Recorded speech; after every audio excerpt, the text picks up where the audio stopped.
श्रीरामचंद्र परब्रह्मणे नमः। श्रीगुरुभ्यो नमः। श्रीमात्रे नमः।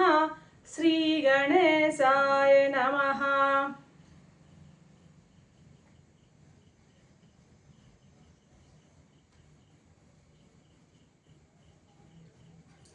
ప్రియాత్మ బంధువులారా, యోగ వాసిష్టం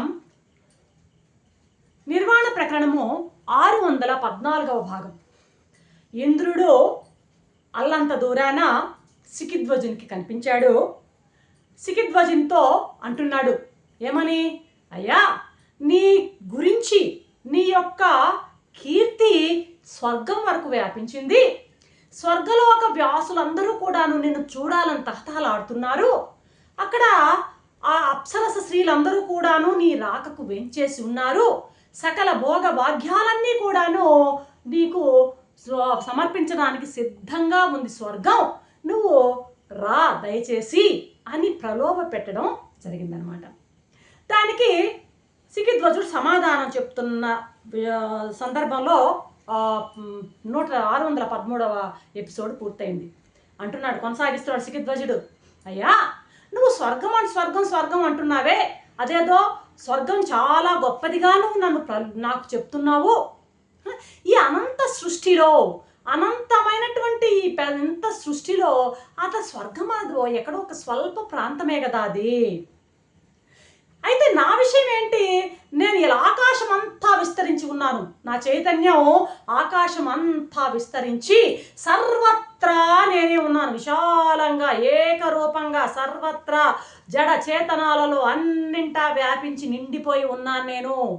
ఇలా ఉన్నటువంటి నా స్థితికి నీ స్వర్గం కంటే నేనున్నటువంటి ఈ స్థితి ఎలాంటిదంటే 1,000,000 రెట్లు స్వర్గాన్ని, సుఖాన్ని నేను అనుభవిస్తున్నానయ్యా. ఇది నేను ఇప్పుడు.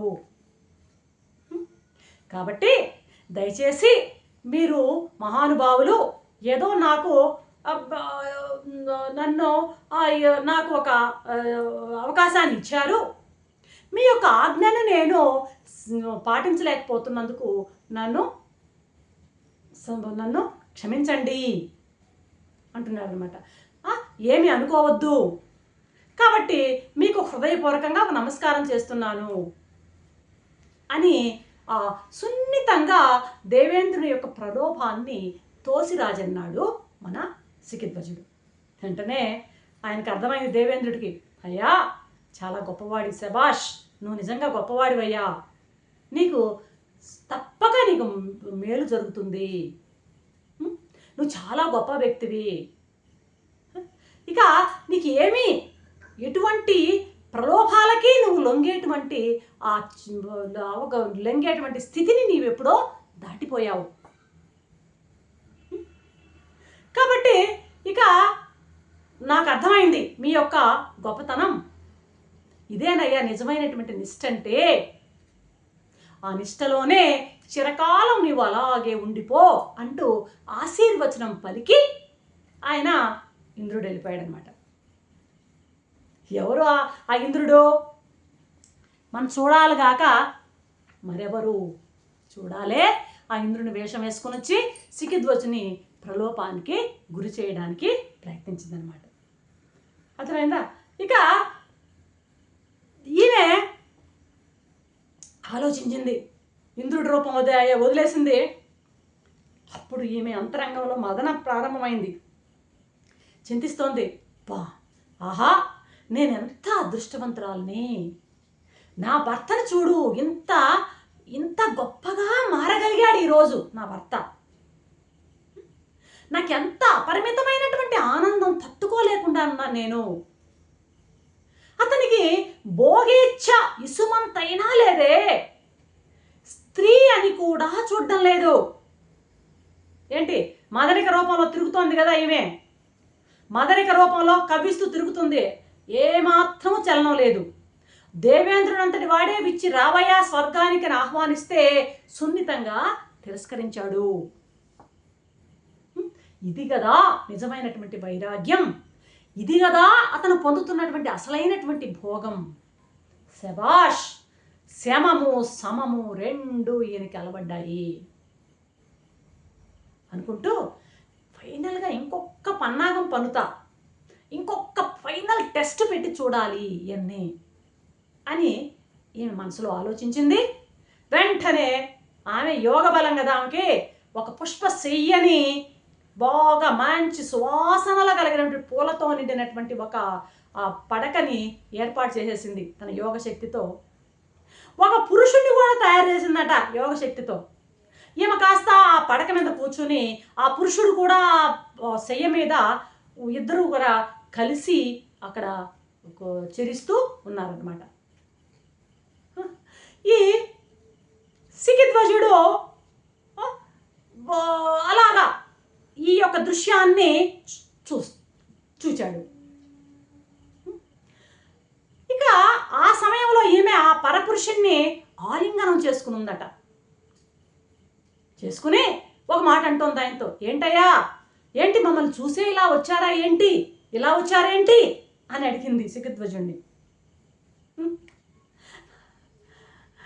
పాపం సికిధ్వజుడు ఏమాత్రము ఆయనలో వికారం అనేదరే, ఏమని నేను వివాహం ఆడాను కదా, మదనికి వివాహం ఆడాడు కదా గతంలో, మరి ఈమె నా భార్య కదా, పరపురుషుడితో ఇలా సేనించుందే అనేటువంటి ఏమాత్రము కొంచెం కూడా అతని చిన్న చాంచల్యం కూడా ఆయనలో కనపడలేదంట. కనపడకుండా అరే రే ఎంత పొరపాటు చేసావు అమ్మాయి, ఇతను చాలా సుందరంగా ఉన్నాడు, ఇంత గొప్ప వరుణ్ణి వదిలి నన్నెందుకు చేసుకున్నావమ్మా అంటున్నాడట. అసలు నన్ను ఆ వివాహం నన్ను చేసుకోకుండా ఉండాల్సిందే, ఇతన్నే చేసేసుకుంటే బాగుండేది కదా, ఇప్పుడైనా కూడా మునిగిపోయిందేం లేదు, మళ్ళీ ముహూర్తం పెట్టేస్తాను, మళ్ళీ అతన్ని పెళ్లి చేసుకో అంట. ఇంకా ఆవిడంటోంది అంత దొంగ మాటలు, అయ్యా క్షమించండి, మిమ్మల్ని నేను వివాహం చేసుకున్నానే కానీ మీరు నన్ను ఏమాత్రం పట్టించుకోలేదు, అర్థమైంది, నా యొక్క బాగోగులు ఏమి మీరు పట్టించుకోవడం లేదు, నాది స్త్రీ స్వభావం కదా, దయచేసి నేను చేసిన ఈ పొరపాటుని ఏమి కోప్పడద్దు సుమా. యాక్షన్ చేస్తుంది, దొంగ మాటలని చెప్తుంది, నేను అబలనయ్యా, బాలని, మూఢురాలని, అపరాధిని, దయచేసి నన్ను పెద్ద మనసు చేసుకుని క్షమించు అని వేడుకుందన్నమాట. వెంటనే సికిధ్వజుడు, అమ్మాయి నాకే విధమైన కోపము లేదు తల్లి, నువ్వు అంతగా నన్ను క్షమాపణ కోరాల్సిన అవసరం లేదు, ఆకాశంలో ఎక్కడైనా చెట్లు పెరుగుతాయా, అలాగే నా మనసులో కోపం అనేటువంటి వృక్షం పెరగదమ్మా, తాపం అనేటువంటి వృక్షం పెరగదమ్మా, ఆకాశంలో ఎలా చెట్లు పెరగవో నా మనసులో కోపతాపాలు కూడా రావు, నా మనసు బ్రహ్మాకారంతో నిండింది, చిదాకాశ రూపంగా ఉన్నది, ఈ చిదాకాశంలో కోపం ఒక చెట్టు తాపం ఒక చెట్టు పెరిగే అవకాశమే లేదు తల్లి.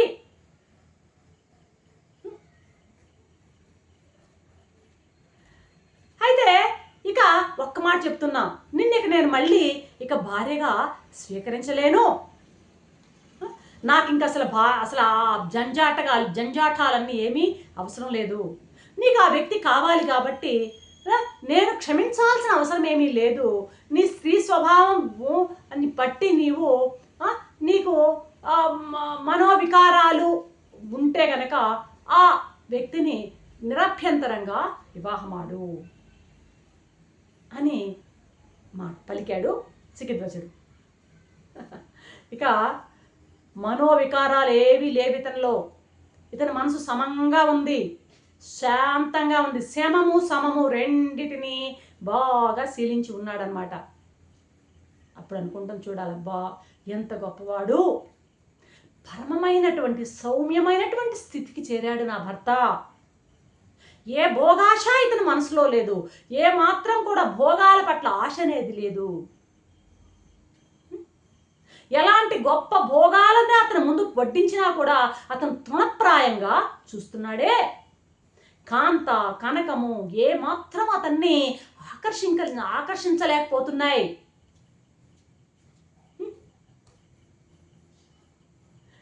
నేను పెట్టినటువంటి పరీక్షకు బాగా నిలబడ్డాడు, పూర్తిగా సఫలమయ్యాడు ఈయన నా పరీక్షకి, 100కి 100 మార్కులు పొందాడు అని సంతోషిస్తూ ఇక నేను నా స్వరూపాన్ని నిరభ్యంతరంగా వీరి ముందు బయట పెడతాను అని నిశ్చయించుకుంది. చూడాలా రేపటి ఎపిసోడ్లో ఆమె తన స్వరూపాన్ని ఎలా బయట పెడుతుందో చూద్దాం. అంతవరకు సెలవు. సర్వం శ్రీరామచంద్ర చరణార